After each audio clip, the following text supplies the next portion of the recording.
paz do Senhor, querido amigo, querida amiga, irmãos, irmãs que nos acompanham. Esse é mais um episódio da nossa EBD Ágape.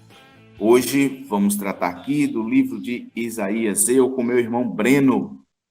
Tudo bom, gente? Bom dia, com muita satisfação que a gente continua servindo ao Senhor, sendo transformado pela sua palavra. Um livro maravilhoso que está aí no meio da nossa Bíblia. E eu chamo aqui a presença do nosso amigo Daniel, que sempre nos acompanha. Com você, Dan. Olá, como estão vocês? Que bom poder, mais uma vez, estar podendo beber da fonte, né? Da fonte da vida, da fonte de sabedoria da palavra do Senhor.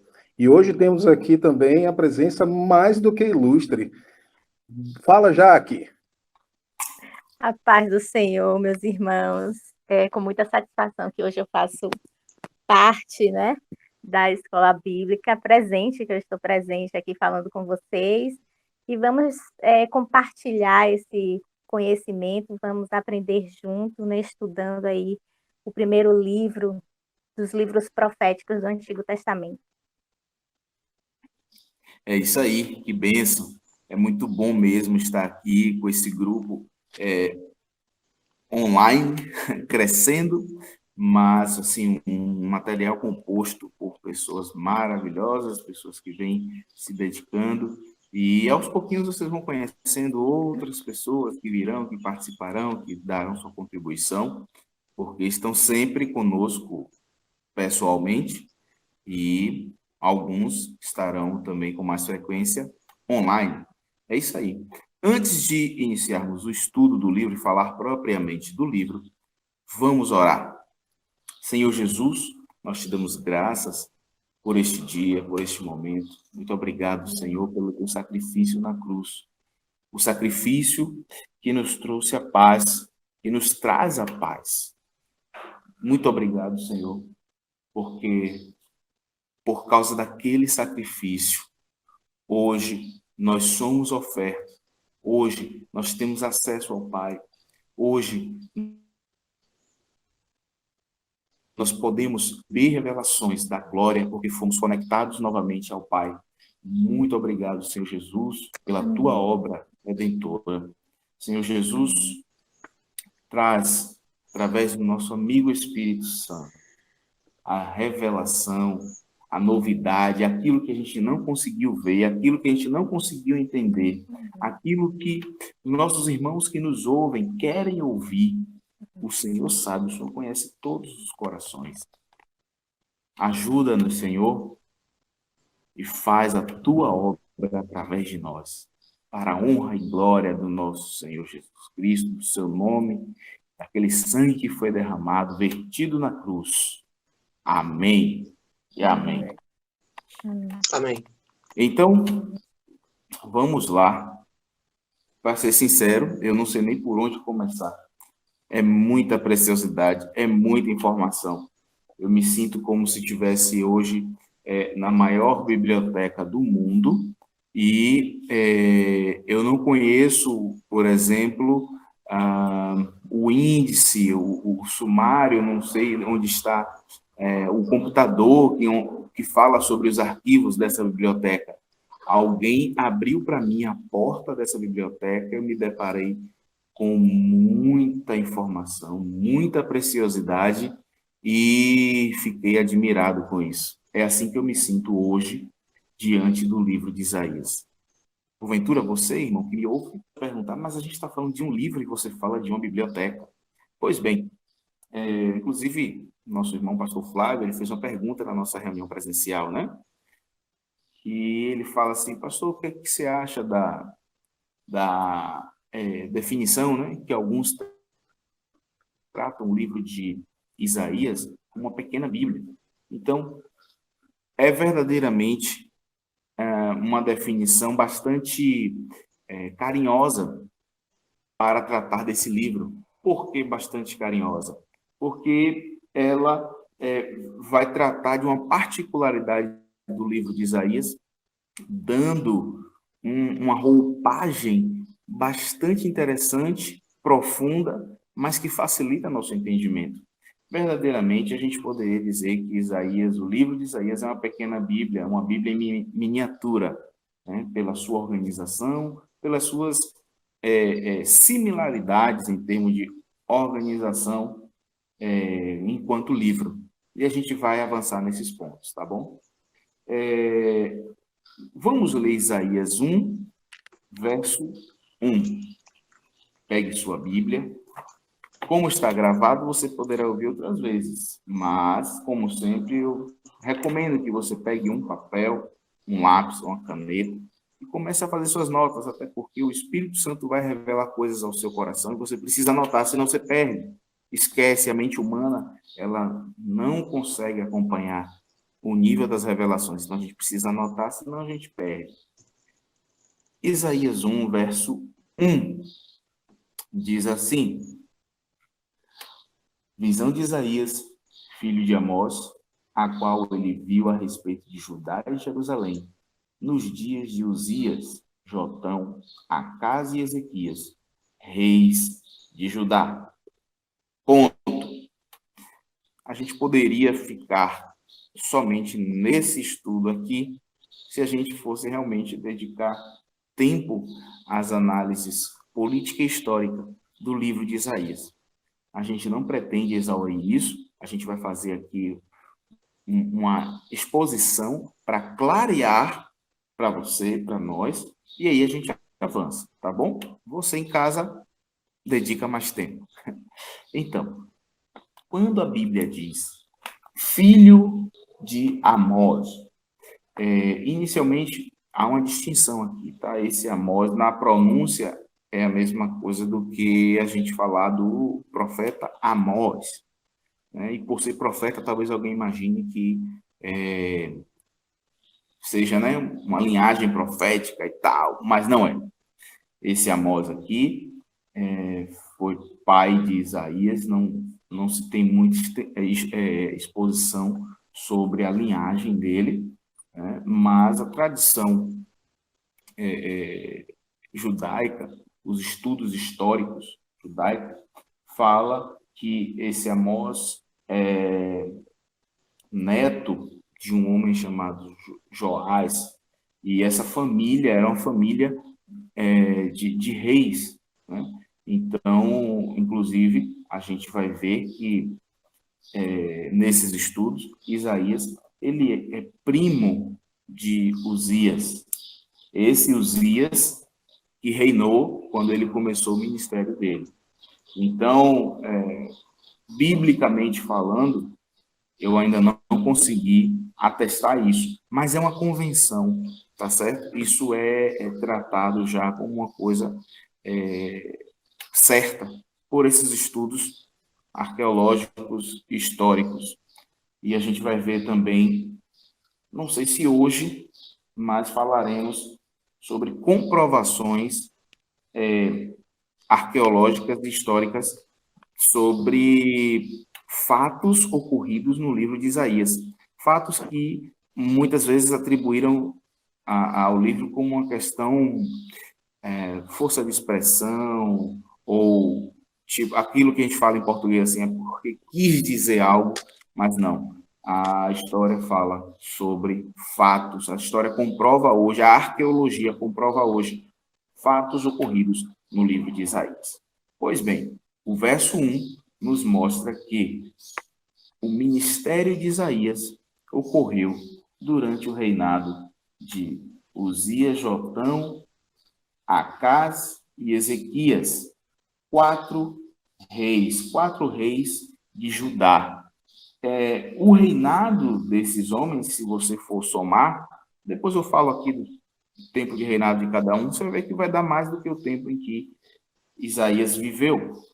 Porém, lembre-se que ele não precisou cumprir todo o ministério, todo o tempo de reinado, do primeiro e do último, né, de Uzias e Ezequias. Então, quando ele começou a exercer o seu ministério, Uzias já reinava. Quando ele morreu, Ezequias continuou reinando.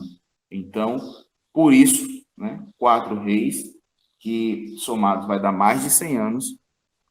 Isaías não começou o seu ministério no começo da sua vida. Então, ele passou pelo ministério de Uzias, quando esse ministério já estava em exercício, e ele morreu antes que terminasse o ministério de Ezequias.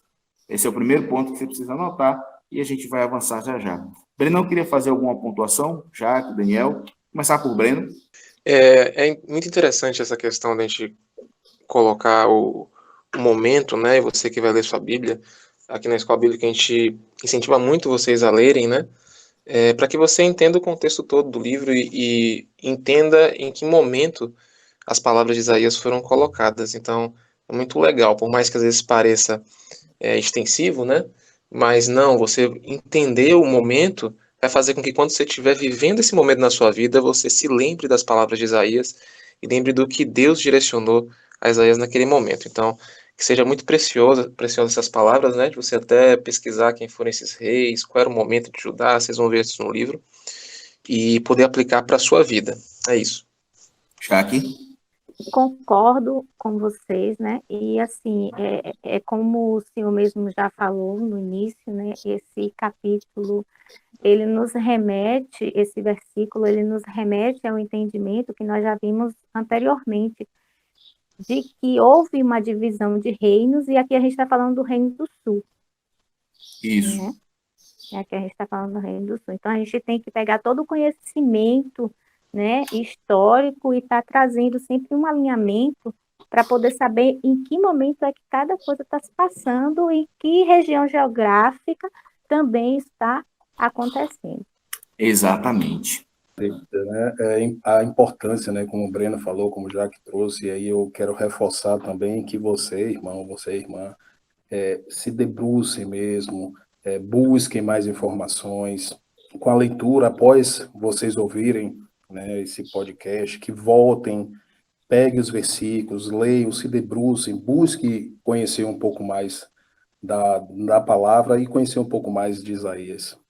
Pois é, queridos. Então, é bastante interessante a gente conhecer um pouco desse contexto histórico do povo de Deus para entender o ministério no tempo, entender o ministério de Isaías no tempo. Ele começou o ministério em torno de 700 antes de Cristo. 700, 790 antes de Cristo. Antes de existir, né, o reino do norte e do sul, era só um reino. Vamos ler o verso 2, né? Capítulo 1, estamos no capítulo 1. Vamos permanecer aqui nesse momento. Verso 2. Ouvi, ó céus, e presta ouvidos tu, ó terra, porque fala o Senhor, criei filhos exalceios, mas eles estão rebelados contra mim. Algumas Bíblias podem trazer a palavra prevaricaram contra mim. E é interessante essa palavra, por quê?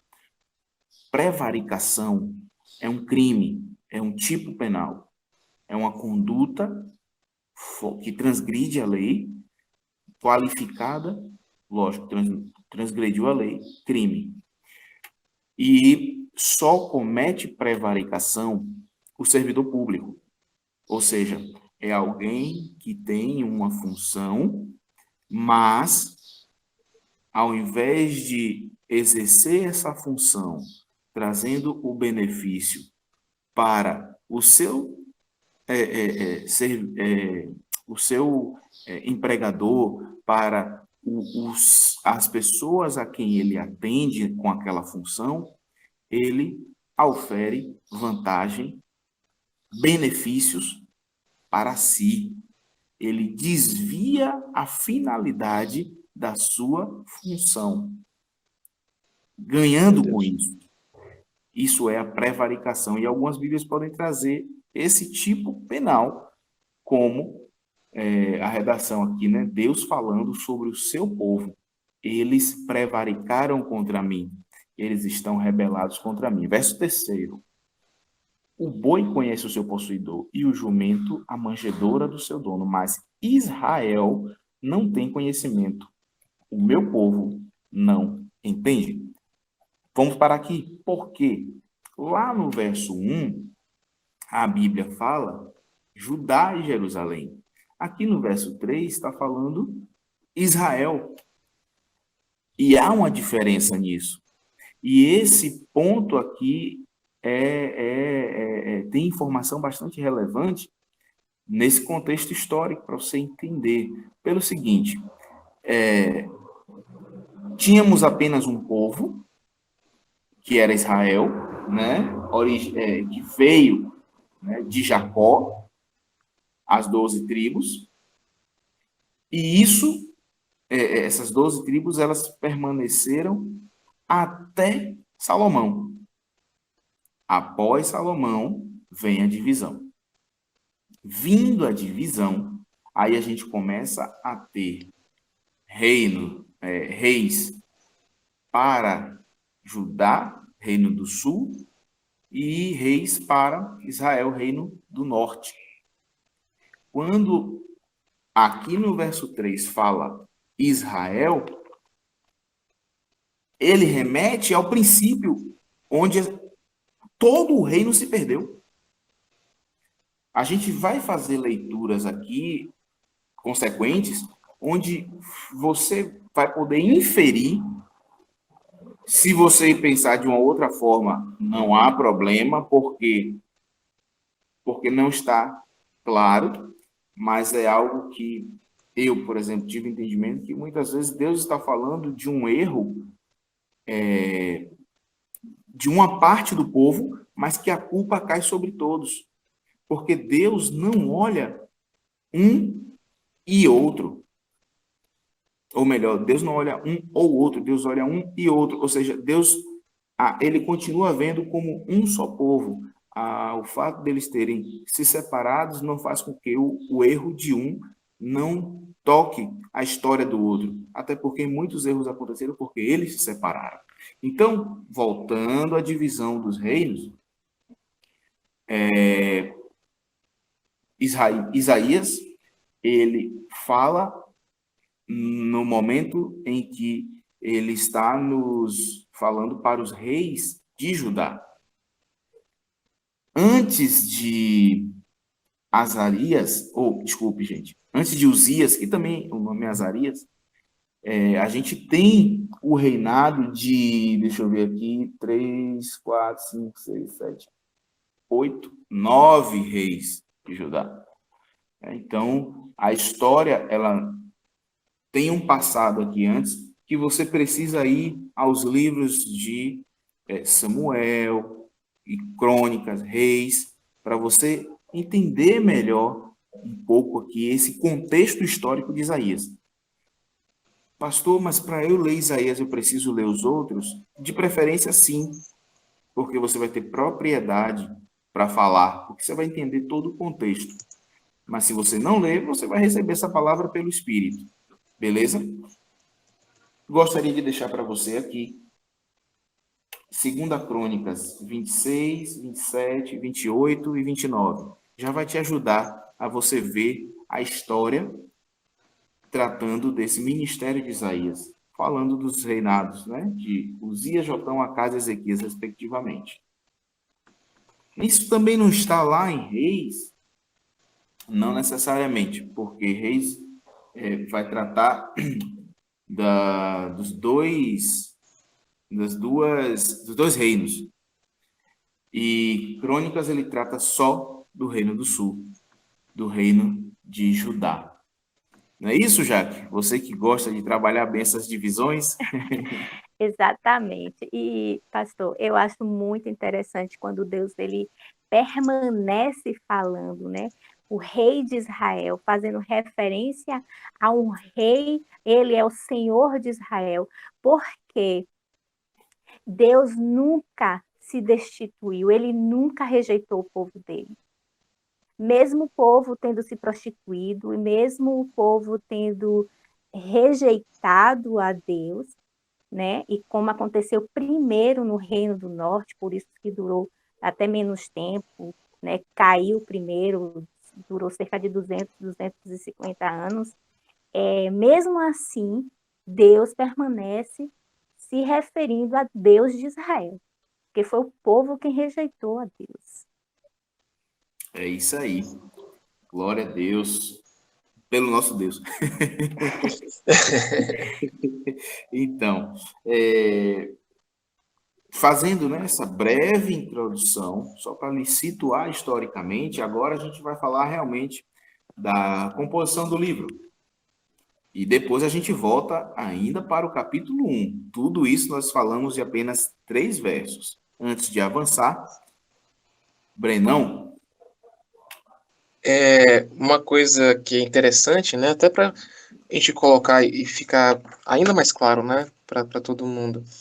O Israel tinha se dividido e o Reino do Norte ele não obedeceu à direção de ser guiado por Deus. Então, você entender que quando teve a divisão, a primeira parte, existiu um povo que não quis mais seguir a Deus e um povo que estava debaixo da ordem de Deus de ser governado por um rei da descendência de Davi. Então, como Jaque disse, né, nós temos a escolha de seguir a Deus ou não. O que acontece com o Reino do Norte? O Reino do Norte acaba perdendo a sua terra, ele acaba sendo dominado por outro povo, ele sai do ambiente da bênção de Deus. E por que eu estou trazendo isso? Para que você e a gente, todos nós entendamos que quando Deus nos dá orientações e limites, ele nos dá orientações que significam cuidado.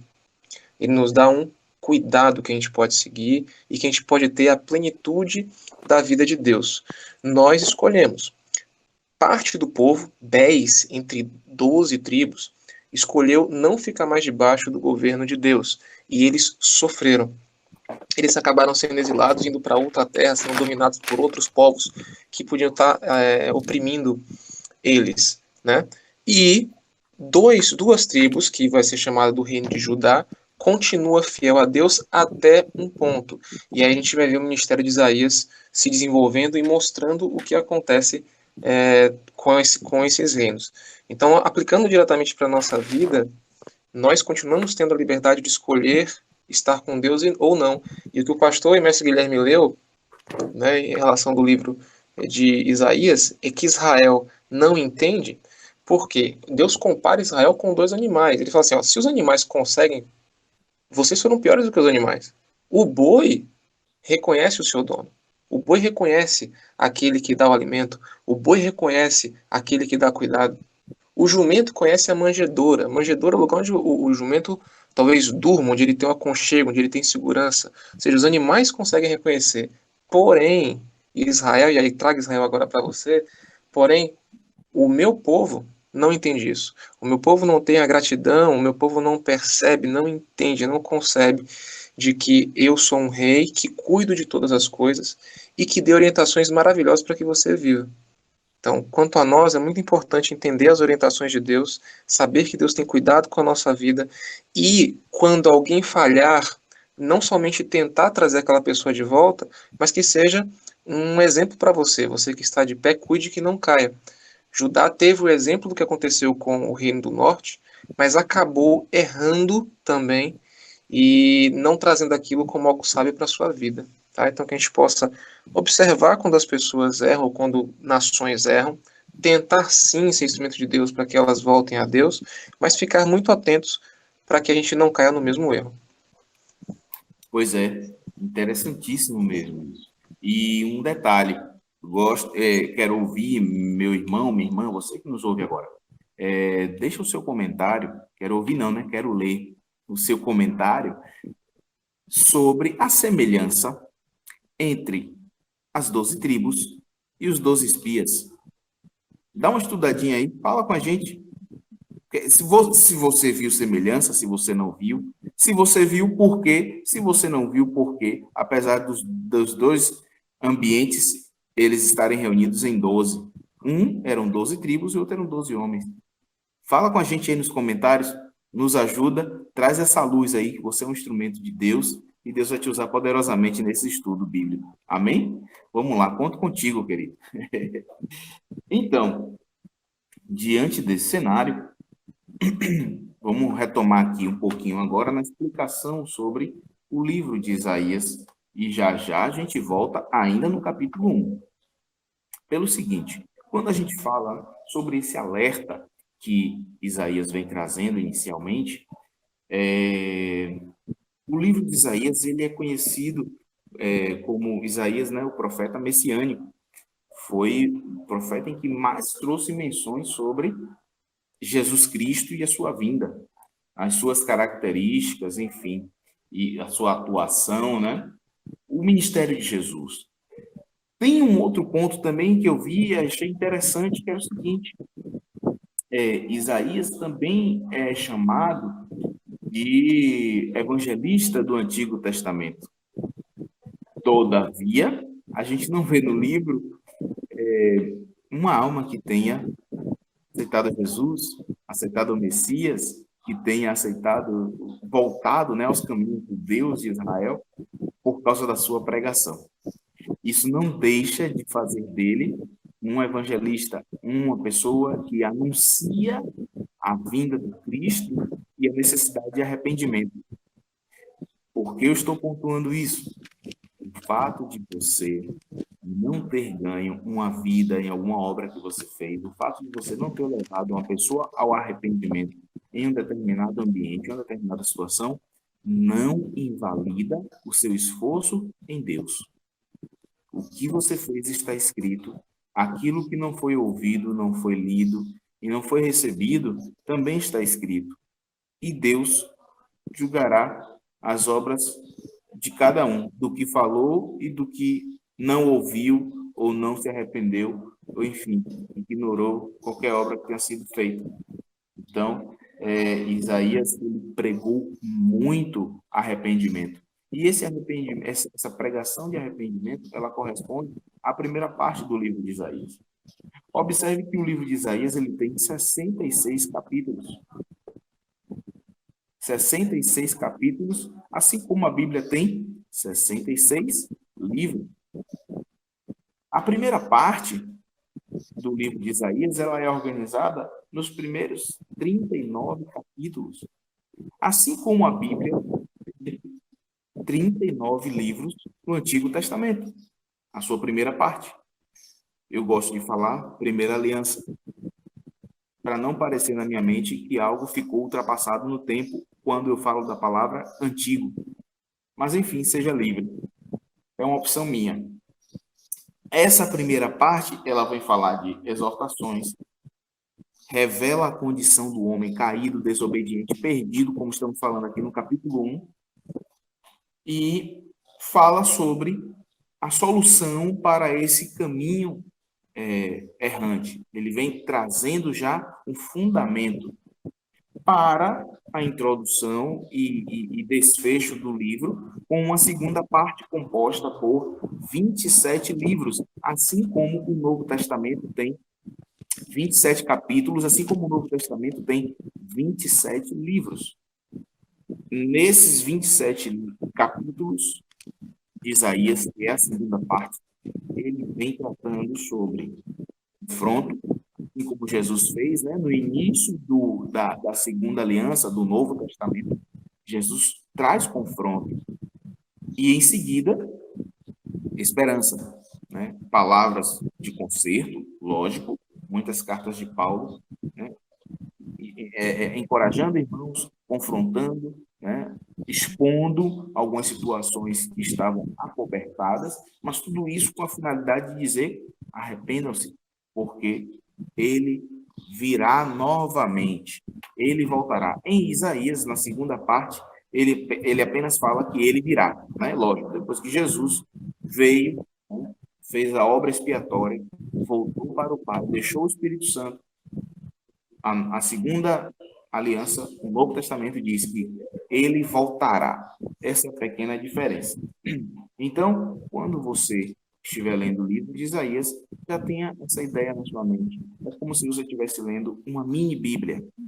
Uma Bíblia antes de Jesus vir em carne. Ok? Nós vamos dar continuidade à nossa leitura bíblica. Eu vou ler o verso 18 do capítulo 1. Alguém gostaria de ler um verso antes? Teria algum comentário sobre um verso antes do verso 18? Só para a gente não ficar muito indo e vindo. E, Gui, realmente, você vê que o livro de Isaías é um livro que ele trata também, logo no seu início, né? Fala muito da salvação, né, sendo da salvação revelada e trazendo para os dias, você percebe que no capítulo 1, né, no versículo 16, ele fala que lavai-vos, purificai-vos, tirai a maldade de vossos atos diante dos meus olhos e cessai de fazer o mal. E que ele dá instruções, né, para que você se purifique diante do Senhor. E em seguinte, né, nos versículos 16 ao 20, eu sei que você vai agora falar do capítulo 18, mas só para complementar, onde ele revela, né, ele fala de Israel sobre de que forma Israel, né, pode se voltar, né, pode voltar para ele, né, através do seu arrependimento. Isso, perfeitamente.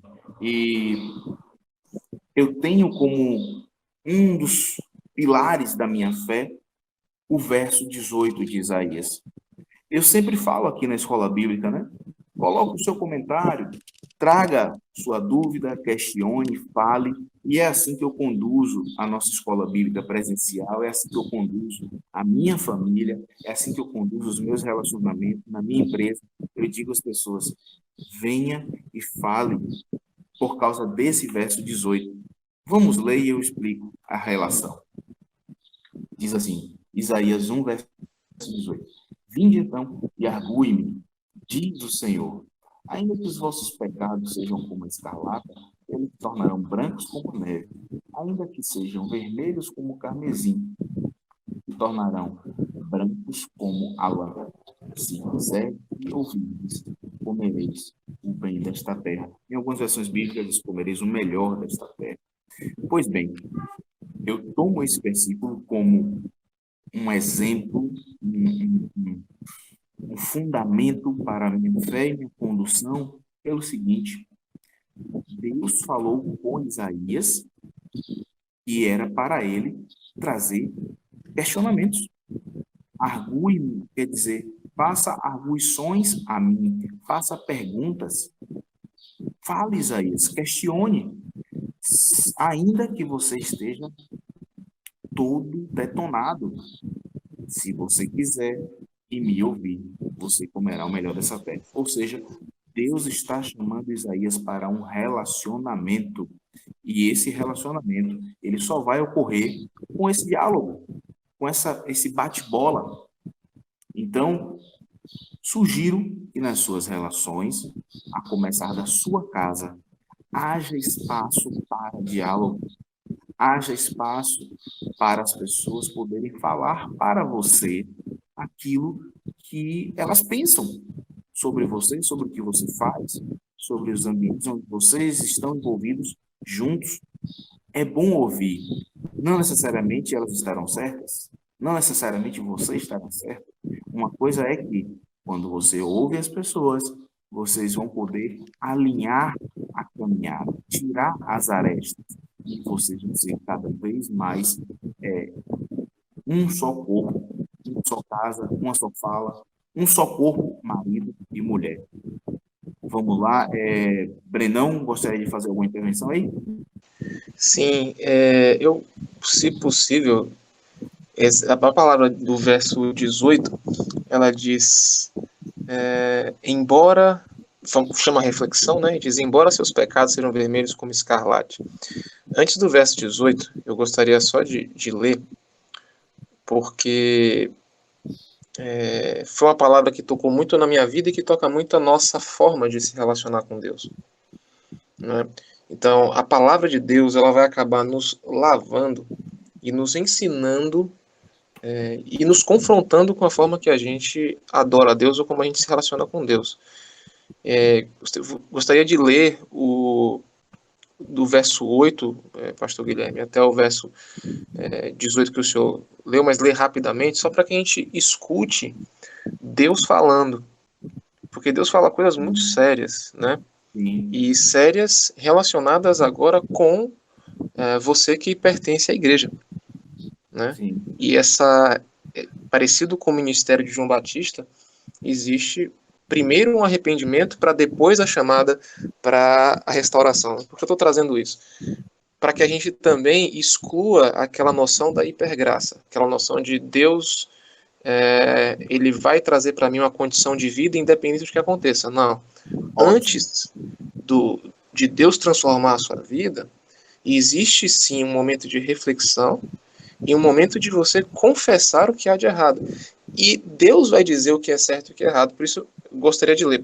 É possível ler? É possível, e aí, antes de você trazer qualquer comentário após a leitura até o verso 18, eu já vou emendar com a leitura no capítulo 5, onde Isaías traz a parábola da vinha, e aí depois eu volto, você fazendo o seu comentário. Perfeito. Então, vamos lá. Tem assim, ó. Eu vou começar lendo do verso 7. Diz assim: a terra de vocês está devastada, suas cidades foram destruídas a fogo, os seus campos estão sendo tomados por estrangeiros diante de vocês e devastados como a ruína que os estrangeiros costumam causar. Só restou a cidade de Sião, que está relacionada com Jerusalém, como tenda numa vinha, como abrigo numa plantação de melões, como uma cidade sitiada. Se o Senhor dos Exércitos não tivesse poupado alguns de nós, já estaríamos como Sodoma e semelhantes a Gomorra. Governantes de Sodoma, ouçam a palavra do Senhor. Vocês, povo de Gomorra, escutem a instrução de nosso Deus. Então Deus está falando agora com a gente, porque ele acabou de chamar as pessoas, dizendo que nós seríamos semelhantes a Sodoma e Gomorra, e ele começa a chamar o seu povo de Sodoma e Gomorra. Então ele diz, muito forte: para que me oferecem tantos sacrifícios? Pergunta o Senhor. Para mim, chega de holocaustos de carneiros e da gordura de novilhos gordos. Não tenho nenhum prazer no sangue de novilhos, de cordeiros e de bodes. Quando lhes pediu que viessem à minha presença, quem lhes pediu que pusessem os pés em meus átrios? Parem de trazer ofertas inúteis. O incenso de vocês é repugnante para mim. Luas novas, sábados e reuniões, não consigo suportar suas assembleias cheias de iniquidade. Suas festas da lua nova e suas festas fixas, eu as odeio. Tornaram-se um fardo para mim. Não as suporto mais. Quando vocês estenderem as mãos em oração, esconderei de vocês os meus olhos. Mesmo que multipliquem as suas orações, não as escutarei. As suas mãos estão cheias de sangue. Lavem-se, limpem-se, removam suas más obras para longe da minha vista. Parem de fazer o mal, aprendam a fazer o bem, busquem a justiça, acabem com a opressão, lutem pelos direitos do órfão, defendam a casa da viúva. Venham, vamos refletir, diz o Senhor, e aí vem embora os seus pecados. Pastor? Meu Deus. Capítulo 5. Vamos ler a partir do verso 1. Agora, cantarei ao meu amado o cântico do meu querido a respeito da sua vinha. O meu amado tem uma vinha em um outeiro fértil, e a cercou e a limpou das pedras, e a plantou de excelentes vides, e edificou no meio dela uma torre, e também construiu nela um lagar. E esperava que desse uvas boas, mas deu uvas bravas. Agora, pois, ó morador de Jerusalém e homens de Judá, julgai-vos, peço, entre mim e a minha vinha. Que mais se podia fazer a minha vinha que eu não lhe tenha feito? E como, esperando eu que desse uvas boas, veio a produzir uvas bravas? Agora, pois, vos farei saber o que eu hei de fazer à minha vinha. Tirarei a sua sebe, para que sirva de pasto. Derribarei a sua parede, para que seja pisada. E a tomarei em deserto. Tornarei em deserto. Não será podada, nem cavada, mas crescerão nela sarças e espinheiros. E às nuvens darei ordem que não derramem chuva sobre ela. Porque a vinha do Senhor dos Exércitos é a casa de Israel. E os homens de Judá são a planta das suas delícias. E esperou que exercessem juízo, e eis aqui opressão. Justiça, e eis aqui clamor. Ai dos que ajuntam casa a casa, reúnem a herdade, até que não haja mais lugar, e fiquem como únicos moradores no meio da terra. A meus ouvidos, disse o Senhor dos Exércitos, Em verdade que muitas casas ficarão desertas, e até as grandes e excelentes sem moradores. E 10 geiras de vinha não darão mais do que um bato, e um homem de semente não dará mais do que um efá. Ai dos que se levantam pela manhã e seguem a bebedice, e se demoram até a noite, até que o vinho os esquenta. Harpas e alaúdes e tamboris e pífanos, e vinho há nos seus banquetes, e não olham para a obra do Senhor, nem consideram as obras das suas mãos. Portanto, o meu povo será levado cativo por falta de entendimento, e os seus nobres terão fome, e a sua multidão se secará de sede. E aqui teria um pouco mais a ler, mas até aqui é suficiente. Contigo, Breno. Observem que não sou eu que estou falando. Deus disse que não se agrada das minhas ofertas. Quando as minhas ofertas não refletem uma busca de um caráter justo e santo diante de Deus. Deus está dizendo que ele não se agrada, repito, não sou eu que estou dizendo. Você pode ler na sua Bíblia, em Isaías capítulo 1. Que Deus não se agrada dos meus sacrifícios, que Deus não se agrada das festas que eu faço, que Deus não se agrada nem mesmo de eu estar junto com os meus irmãos. Se eu não estiver buscando, se eu não estiver sendo transformado, se eu não tiver dentro do meu coração a ideia de me tornar um ser santificado pelo Espírito Santo. Isso não quer dizer que eu não tenho que ir para a igreja, nem que eu não tenha que ofertar, não. Observem que a mensagem que Deus falou foi para vocês, governantes de Sodoma e povo de Gomorra. E se a gente tem caminhado na escola bíblica, a gente sabe que o povo de Sodoma e Gomorra eram reconhecidos por serem extremamente maléficos. Então Deus está dizendo, se você vai para a igreja, mas Deus está dizendo assim, por favor, né, reconheçam que além da oferta, eu preciso de um povo que seja oferta na sua vida inteira, uma integralidade. Eu preciso de pães asmos, de pães inteiros, que vivam não uma vida secular e uma vida religiosa, mas que a sua vida seja uma inteireza e que você busque fazer as coisas certas, as coisas justas. Isso não é uma acusação para retirar pessoas da igreja. Muito pelo contrário, isso é, a igreja não se sustenta se ela acredita que o ambiente religioso é um, mas o ambiente fora da igreja é outro. Que ela pode ofertar para Deus, mas ela pode machucar a sua esposa. Que o homem pode ali fazer um jejum, mas ele pode estar massacrando seus filhos. Que ele pode ser um líder ou não, o povo da igreja, mas ele não se preocupa com a obra dos órfãos da viúva, que era o que Deus tinha falado. Então, isso, eu digo isso para mim, porque essa palavra foi devastadora para mim.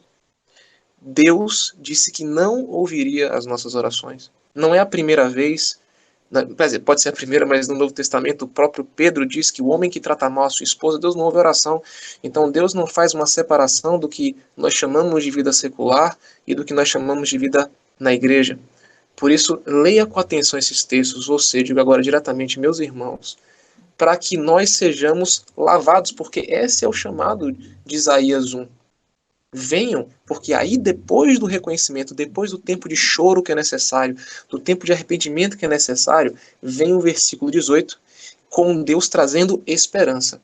Deus jamais vai colocar você no ambiente de reconhecimento de pecado e reconhecimento de problemas morais e reais na sua vida para que você entre em depressão. Não. Depois desse momento, Deus vai vir com o verso 18 para a sua vida, dizendo, embora os seus pecados sejam vermelhos como escarlate, ou seja, está certo que você pecou, eles se tornarão brancos como a neve, embora sejam rubros como a púrpura, como a lã se tornarão. Mas antes disso, há um reconhecimento, há um chamado para um batismo, há um chamado, como diz João Batista, para que nós possamos nos arrepender e vivermos verdadeiramente como povo de Deus, pelo poder do sangue de Jesus e do Espírito Santo. Então seria um chamado de purificação mesmo. Nós podemos colocar diante de Deus que a gente erra e confiar no poder de Deus para nos transformar na imagem e semelhança de Jesus. Glória a Deus. Voltando ao capítulo 5, você trouxe, Breno, a questão de que não existe a divisão, né? ao ponto assim de eu me preocupar apenas comigo, não me preocupar com a minha esposa. Não existe a questão de eu me preocupar com a minha vida ministerial e achar que existe uma vida secular. Enfim, não existe, é uma só coisa. Deus olha de uma só forma. Deus não é um Deus circunstancial, ele é um Deus de propósito. Então, enfim, o homem é circunstancial, né? O homem não enxerga o que vai acontecer no próximo segundo. Então, por isso a gente vive conforme as circunstâncias. Lógico que fundamentado em princípios, mas Deus, ele é eterno, então, enfim, aí muda toda a forma de ver, de pensar, e enfim.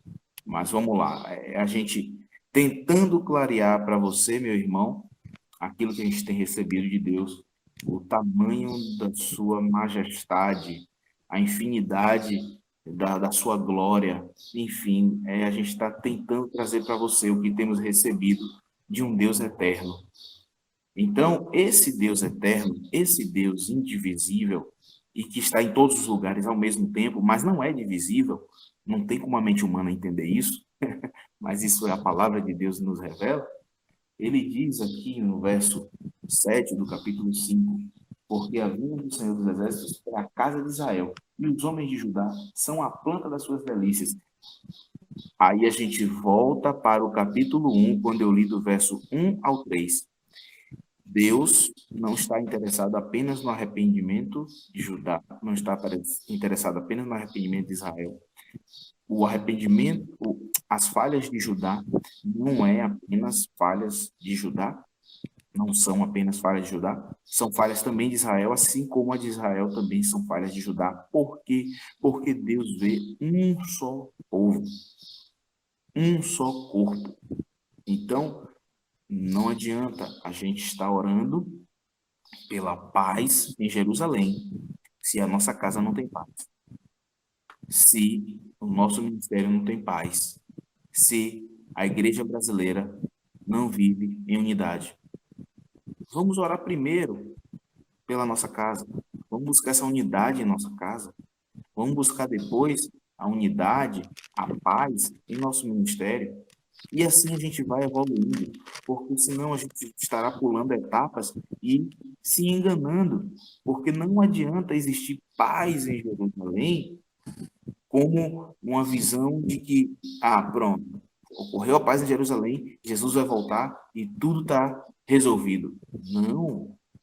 Não é isso. Jesus vai voltar, ponto, isso é fato, você queira ou não, você ajude ou não. Agora, tem uma obra que eu e você podemos interferir.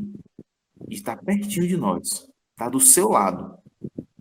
E muitas vezes está até dentro de você. É a paz de Deus. Nós precisamos ser sinceros conosco, olhar para nós para ver se tem coisa que está como escarlatas, né? Pecados como escarlatas, pecados como carmesim, vermelhos como carmesim. São cores, eram tingimentos à época extremamente fortes. Eles, quando eram colocados nos tecidos, não soltavam. Eram coisas definitivas. Além de serem fortes e vistosos, eram definitivos. Ainda que haja pecado, falha, condutas que, por, sei lá, anos, você traz isso e o diabo colocou na sua mente de que eu nasci assim, vivi assim, vou morrer assim. É mentira. Você pode alcançar o arrependimento. O arrependimento já foi, na verdade, alcançado para você. É só você agora receber, acreditar que você pode. Então, eu vejo que a gente, inclusive, poderia, né, fundar aqui, nesse momento, a escola, falando sobre o arrependimento que nós precisamos ter. Como Isaías vem trazendo em toda essa primeira parte. O arrependimento necessário, né? A consciência do homem, da sua posição. O que nós temos feito E o que nós temos colhido? Ah, mas a igreja está em divisão, está isso, está aquilo. Isso é fruto do nosso trabalho. Ah, família, que isso, que aquilo, aumentou o número de divórcios na quarentena, na pandemia. É fruto do nosso trabalho. Vamos ter a coragem de olhar para o que nós temos feito. Vamos aproveitar esse momento de pouco trabalho, ou melhor, de pouca saída, porque eu mesmo estou tendo muito trabalho, mas nossas ações elas estão ficando muito na esfera do que nós temos passeado em casa, né? Ou melhor dizendo assim, ficado em casa. Então, vamos olhar para essas ações, elas vão nos dar endereços sobre o que temos feito e por que estamos colhendo o que estamos colhendo. E aí a gente para de dizer, ah, eu sou de Judá, isso é de Jerusalém. Eu sou de Israel. Eu sou de Israel, isso é de Judá. Para, gente. Deus olha o corpo como um só. Não há trabalho secular e trabalho ministerial. É um só. Ou você vive de propósito, ou, enfim, você está desconectado. E aí, é melhor que você reconheça isso. E busque em Deus respostas. Porque você não vai se enganar. Você pode até, por muito tempo, colocar razões para fazer o que faz. Mas em um determinado momento, nem você mais vai aceitar suas razões. Portanto, vamos ao arrependimento. Eu vou orar para a gente findar, né? Vamos orar por esse arrependimento, a começar de mim. Antes de orar, queria saber se algum de vocês queriam fazer uma intervenção. Eu gostaria, sim, pastor. Eu acho muito interessante esse capítulo 5, quando quando Isaías, né, começa a falar dos ais contra os perversos, né? E aí ele cita 6 ais, e esses 6 ais você identifica alguns pecados, né? A gente identifica a cobiça, as orgias, as bebedices, a vaidade, a imoralidade, o orgulho e a injustiça. E lá em Mateus 5, no sermão da bem-aventurança, Jesus, ele vem e ele prega exatamente o oposto a isso, né? Perfeito. Trazendo esse paralelo com o Novo Testamento, né? Jesus vem e ele prega exatamente o oposto, para a gente ter um entendimento de quão grave é isso, esses pecados nas nossas vidas, né? Então, é um momento realmente de sondar, né? É um momento da gente estar analisando a própria vida, porque nós somos Israel, né? Nós somos esse povo de Deus, né? E tudo que está escrito na palavra de Deus é para a nossa vida individualmente. Muitas vezes a pessoa, né, e nós lemos a palavra como se fosse específica para um povo daquele tempo, quando na realidade o povo de Deus é o povo de Deus independente do tempo. Deus não tem tempo, né? Exatamente, ele é atemporal, e quando ele fala do povo, ele fala de uma forma, né, geral, é o povo dele, né? Ele não faz distinção. Então, nós somos filhos de Deus, e é como o senhor abriu aqui a escola bíblica falando, né, com outras palavras, claro, que a nossa vida não pode ser um discurso, né? Não é um discurso. Não existe vida secular e vida ministerial. Isso. Né? Não é um discurso, é a minha vida, né? E não existe nenhuma importância, não existe nenhum benefício em saber e não aplicar. Isso. Amém, é isso. Pois bem. Vou encerrar meu comentário aqui, minha participação. geralmente, né, eu faço isso no final, lembrando que a palavra de Deus, ela foi tratada na Bíblia por Jesus como alimento, né? Quando Jesus disse que nem só de pão viverá o homem, mas de toda a palavra. E ela também é tratada como água que limpa, se eu não me engano, por Pedro. E deixo aqui para todos agora, não só aqueles que estão da igreja, mas aqueles que estão ouvindo e que amam a Deus e têm o seu coração ardendo quando ouvem as palavras de Deus, né? Nós tomamos banho mais uma vez no dia e nós comemos mais uma vez no dia.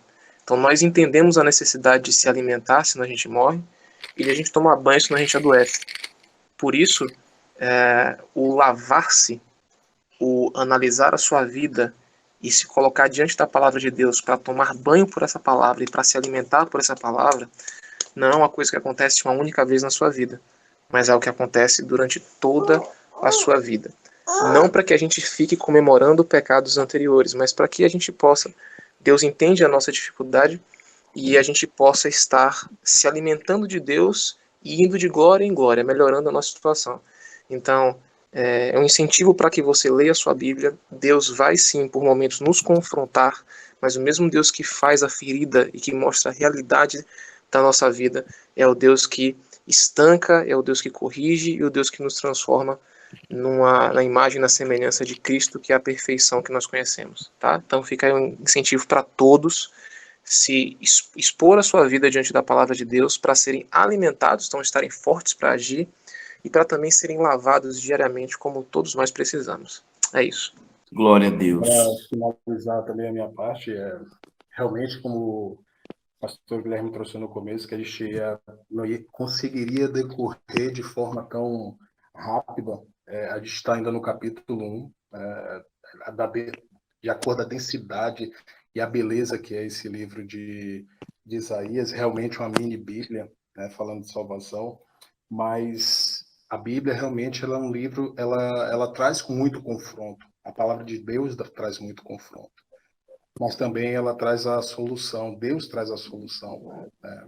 E aqui no livro de Isaías, principalmente nesse primeiro capítulo, aí é para mim, é para você que está nos escutando, arrependa-se, há tempo.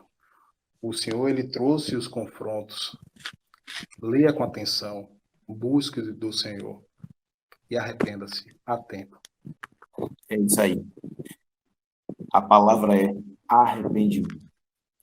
Que bom que o Senhor nos trouxe o entendimento sobre arrependimento. Arrependimento para quê?